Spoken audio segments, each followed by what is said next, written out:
Hello everyone. So today we are at Sri Shantika Parameshwari Temple Kumta doing our SOP tourism awareness.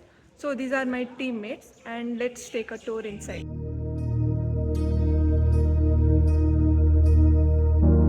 प्रणवालय पाहि परिपालय परमेशी कमलालय श्रीदेवी कुरिपिंचवे करुणांबुरासी सर्वमंगलमांगल्ये शिवे सर्वार्थसाधिके शरण्ये त्र्यंबके गौरी देवी नारायणी नमोस्तुते. ಶ್ರೀ ಶಾಂತಿಕಾ ಪರಮೇಶ್ವರಿ ದೇವಿಯು ಕುಮಟಾದ ಪುರಾಣ ಪ್ರಸಿದ್ಧ ಸ್ಥಳವಾಗಿದ್ದು ಕುಮಟಾದ ಗ್ರಾಮದೇವತೆಯಾಗಿ ಈ ಸ್ಥಳದ ಅಧಿಕಾರದಲ್ಲಿ ನೆಲೆಸಿದ್ದಾಳೆ. ಈ ದೇವಸ್ಥಾನವು 800 ವರ್ಷಗಳ ಇತಿಹಾಸವಿದ್ದು ಶತಶತಮಾನಗಳಿಂದ ಹಲವಾರು ಭಕ್ತಾದಿಗಳು ಬಂದು ಈ ದೇವಸ್ಥಾನದ ದೇವಿಯ ದರ್ಶನವನ್ನು ಪಡೆದು ಪುನೀತರಾಗಿದ್ದಾರೆ.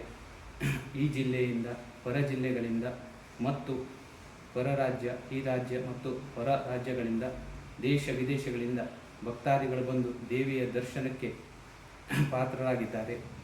ದೇವಿಯು ಕೂಡ ಕರುಣಿಸಿದ್ದಾಳೆ. ಅದೇ ಪ್ರಕಾರಂತೆ ಈ ದೇವಸ್ಥಾನದಲ್ಲಿ ಹಲವಾರು ಆಚರಣೆಗಳು ನಡೆದುಕೊಳ್ಳುತ್ತಾ ಇದ್ದೇವೆ. ಅದರಲ್ಲಿ ಬಹುಮುಖ್ಯವಾಗಿ ಯುಗಾದಿ ಹಬ್ಬದಂದು ಯುಗಾದಿ ಉತ್ಸವ, ಯುಗಾದಿ ದೇವಿಯ ಅಲಂಕಾರ ಇಟ್ಟು ಪೂಜೆಯನ್ನು ನಡೆಸಿಕೊಳ್ಳುತ್ತೇವೆ. ತದನಂತರದ ಕಾಲದಲ್ಲಿ ವಾರ್ಷಿಕವಾಗಿ ನಡೆಯುವಂಥದ್ದು ಬಂಡಿ ಹಬ್ಬದ ಆಚರಣೆ.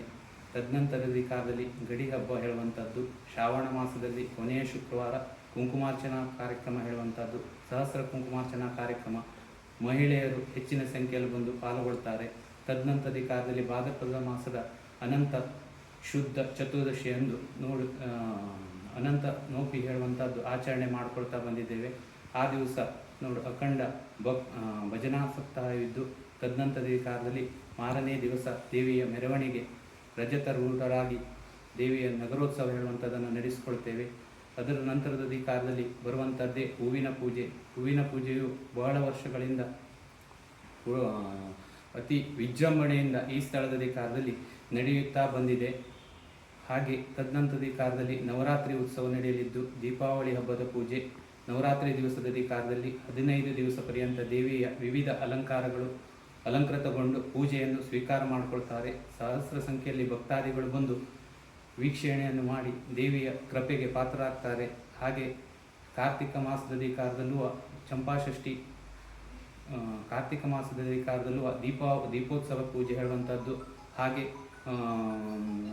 ಮಾರ್ಗಶಿರ ಮಾಸದಲ್ಲಿ ಚಂಪಾಷಷ್ಠಿ ನಾಗರ ದೇವರಿಗೆ ವಿಶೇಷ ಪೂಜೆ ಹೇಳುವಂಥದ್ದನ್ನು, ಜನವರಿಯಲ್ಲಿ ಬರುವಂಥದ್ದು ಸಂಕ್ರಾಂತಿ, ಮಕರ ಸಂಕ್ರಾಂತಿಯಲ್ಲೂ ಕೂಡ ವಿಶೇಷವಾಗಿ ಸಂಕ್ರಮಣದ 5 ದಿವಸದ ಪೂಜೆ ಹೇಳುವಂಥದ್ದನ್ನು, ತದನಂತರದ ಕಾಲದಲ್ಲಿ ಬರುವುದೇ ದೇವಿಯ ವರ್ಧಂತಿ ಪೂಜೆ ಪಾಲ್ಗುಣ ಶುದ್ಧ ಅಷ್ಟಮಿಯಂದು ನಡೆಸಿಕೊಳ್ಳುತ್ತೇವೆ. ಆ ಸಂದರ್ಭದ ಕಾಲದಲ್ಲಿ ಸಹಸ್ರ ಸಂಖ್ಯೆಯಲ್ಲಿ ಬಂದು ಭಕ್ತರು ದರ್ಶನವನ್ನು ಪಡೆದು ದೇವಿಯ ಅಮೃತಾನ್ನ ಪ್ರಸಾದವನ್ನು ಸ್ವೀಕರಿಸಿ ದೇವಿಯ ಕೃಪೆಗೆ ಪಾತ್ರರಾಗ್ತಾರೆ. ಹೀಗೆ ಈ ದೇವಿಯು ಬಹಳ ಇತಿಹಾಸ ಪ್ರಸಿದ್ಧವಾಗಿದೆ.